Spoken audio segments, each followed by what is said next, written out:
Chers amis de Théotokos, bonjour. Vous rappelez que le Messie a l'esprit sur lui de sagesse et d'intelligence, de conseil et de force, de science et de crainte du Seigneur. Tout ça est dans le livre d'Isaïe.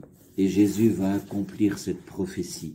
Mais le dernier esprit qu'il aura, c'est un esprit de crainte. C'est un peu compliqué à comprendre parce que on assimile souvent la crainte à la peur, et c'est embêtant si Jésus a peur de son Père. Ça veut dire qu'il n'y a pas vraiment un lien d'amour parfait. Et là, Isaïe nous dit que la crainte, en fait, il faut bien la comprendre, parce qu'elle est l'autre nom de l'amour. C'est la crainte de blesser mon frère.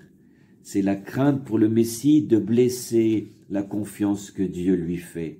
Voyez, si j'aime quelqu'un, j'ai peur de lui faire du mal. Il faut que je reste moi-même. Mais cette peur-là est très bénéfique. Ça veut dire que je me mets à la place de l'autre, même quand il n'est pas là. Oh, que c'est superbe. Et spécialement, dans la Bible, la crainte, c'est avoir le sens de Dieu. Moi, je suis une créature, lui, il est le créateur.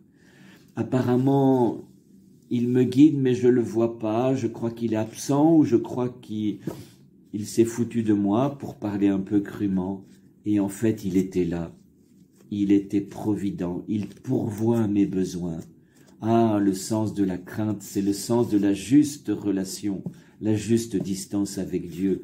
Quelquefois, on croit qu'il est tout près de nous, il est comme notre copain. Ça va pas du tout. Quelquefois, on croit qu'il est très loin, il est comme un tout-puissant, mais à des années-lumière, ça va pas du tout. Et si j'ai le sens de Dieu, si j'ai la crainte de Dieu, je vois qu'il est tout proche et il est le tout autre. C'est ce que je vous souhaite à l'approche de Noël. À bientôt.